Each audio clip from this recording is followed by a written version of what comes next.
এই কাহিনীটি হলো চেতনার, যে তার মা বাবার সঙ্গে মুম্বাইতে থাকত। চেতনার বাবা দীনেশ একজন বড় ব্যবসায়ী ছিল।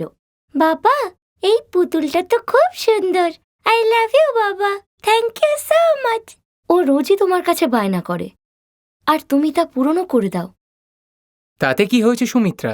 আমি তোমাকে আর চেতনাকে সব খুশি দিতে চাই। ওরা জীবনে সুখী ছিল, কিন্তু কথায় আছে না, যে বেশি দিন কপালে সুখ সয় না। একদিন দীনেশ চেতনার সুমিত্রাকে নিয়ে পাহাড়ে ঘুরতে যাচ্ছিল।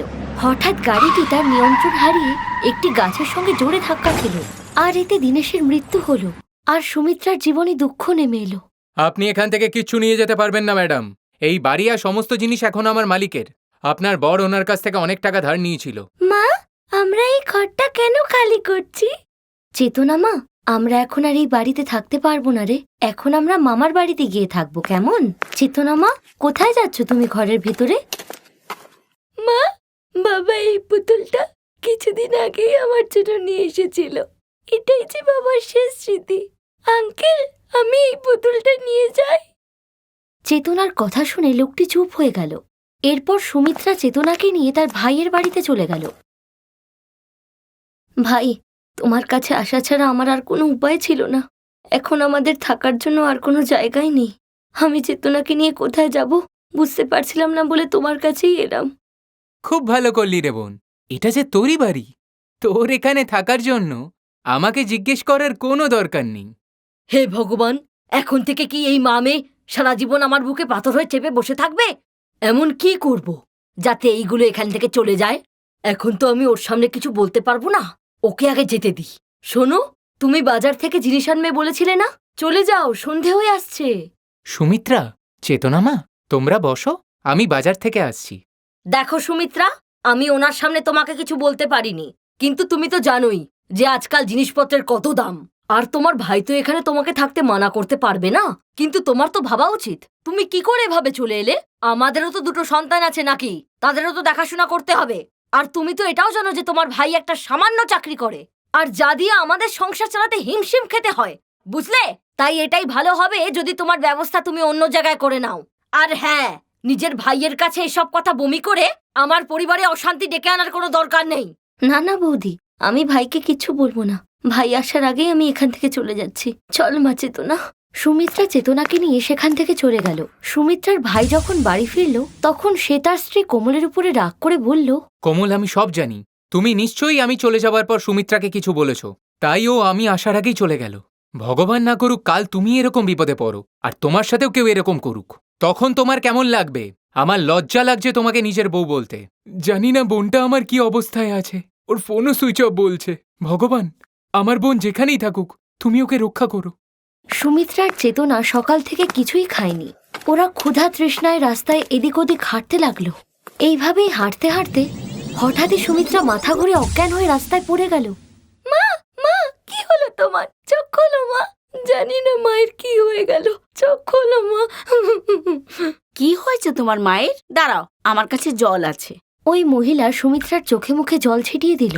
সুমিত্রার জ্ঞান ফিরে এলো, আরও কিছুটা জল পান করলো। জানি না চলতে চলতে কখন যে মাথাটা ঘুরে গেল। আপনাকে অনেক অনেক ধন্যবাদ। বোন, এতে ধন্যবাদের কি আছে? মানুষ তো মানুষেরই কাজে আসে, একেই তো মনুষ্যত্ব বলে। তাছাড়া এই গরমে রোদে তোমরা কোথায় যাচ্ছ? এরপর সুমিত্রা ওই মহিলাটিকে তার সব দুঃখের কথা জানালো, যা শুনে ওই মহিলার চোখেও জল চলে এলো। আর সে সুমিত্রাকে বলল, শোনো বোন, পাশেই আমার ঘর, তুমি চাইলে সেখানে কিছুদিন থাকতে পারো। এসো, আমি তোমাদের নিয়ে যাচ্ছি। এসো, ভেতরে এসো। আমি এখানে একাই থাকি। আমি এই পৃথিবীতে একদম একা। গরিব ছিলাম, মা বাবা বিয়ে দিয়ে স্বর্গে চলে গেছেন। আর যার সাথে বিয়ে হয়েছিল তিনি অন্য একজন মহিলা নিয়ে পালিয়ে গেছেন। ওই দিন থেকে আমি একাই বেঁচে আছি। আমি বড়া পাও বানিয়ে বিক্রি করি, ওই আয় দিয়েই আমার চলে যায়। কি হলো বোন, তোমার শরীর ঠিক আছে তো? জানি না, শরীরটা ভালো লাগছে না। আমার পাশেই একজন ডাক্তার আছে, চলো তার কাছে তোমাকে নিয়ে যাই। উনি তোমাকে ভালো ওষুধ দিয়ে দেবেন। সুমিত্রা দেবী, আপনি মা হতে চলেছেন। আপনার এখন দ্বিতীয় মাস।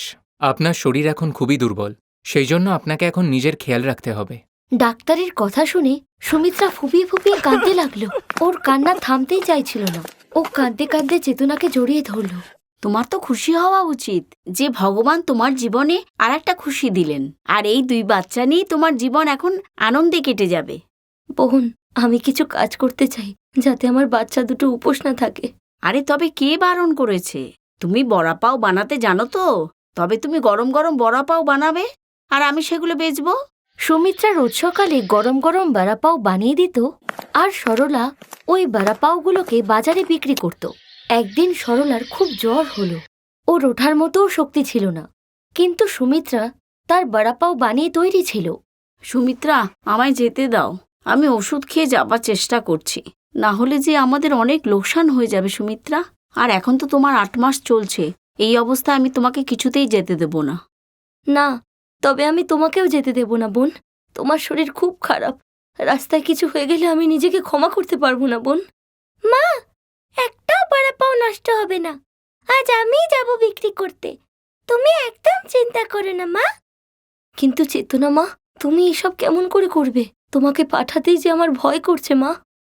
মা, বাবা সবসময় বলতো, মনে আছে, যে যারা পরিশ্রম করে তারা কখনো হেরে যায় না। আর তাই আমিও পরিশ্রম করতে চাই। চিন্তা করো না, আমি ঠিক সময় ফিরবো। এই বলে চেতনা সব বড়াপাওগুলোকে নিয়ে বিক্রি করার জন্য একটি পাবলিক পার্কে চলে গেল।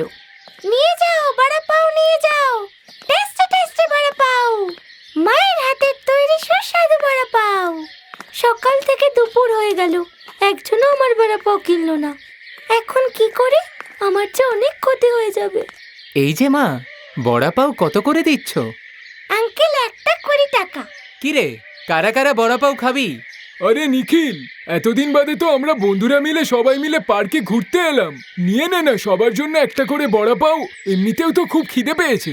একটা কাজ করো, তুমি বরং 1, 2, 3, 4, 10টা বড়া পাও দিয়ে দাও। এই নাও 200 টাকা। Thank you uncle. বাহ, বড়া পাওটা খেতে তো দারুণ। কিন্তু তুমি এমন কেন বললে যে এই বড়া পাওটা তোমার মায়ের হাতের?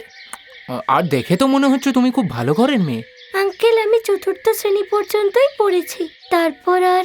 এই বলতে বলতে চেতনার চোখে জল চলে এলো, আরও ওই ব্যক্তিকে তার সমস্ত দুঃখের কাহিনী বলতে শুরু করলো। মা, এই ফোন নাম্বারটা আমার, তুমি তোমার মাকে বলো এই ফোন নাম্বারে ফোন করতে, ওনার সাথে আমার কিছু কথা আছে। চেতনা বাড়ি ফিরে সমস্ত কথা তার মাকে আর সরলাকে জানালো। এরপর সরলার বলাতে সুমিত্রা ওই ব্যক্তিকে ফোন করলো। ম্যাডাম নমস্কার, কালকে আমি আমার নাম্বার আপনার মেয়েকে দিয়েছিলাম। সত্যি আপনার হাতের বড়া পাও খুব স্বাদ। আমি একটা ইভেন্ট কোম্পানি চালাই, আর আমাকে বিভিন্ন জায়গায় পার্টি আর সমারোহের আয়োজন করতে হয়।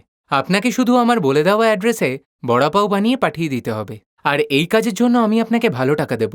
আমি চেতনার কাছ থেকে আপনাদের সমস্ত ব্যাপারটা জানতে পেরেছি, আর আমি চাই চেতনার মতো মেয়ে পড়াশোনা করে অনেক বড় হোক। আপনাকে অনেক অনেক ধন্যবাদ স্যার, আপনি যে আমার একটা বড় সমস্যার সমাধান করে দিলেন। সুমিত্রা সব কথা সরলাকে জানালে সরলা তা শুনে খুব খুশি হলো। এরপর সুমিত্রা আর সরলা মিলে নিখিলের জন্য বড়াপাওয়ের অর্ডার তৈরি করতে শুরু করলো। কিছু সময় পর সুমিত্রা একটি ছেলের জন্ম দিল। এরপর থেকে চেতনাও স্কুলে যেতে শুরু করলো।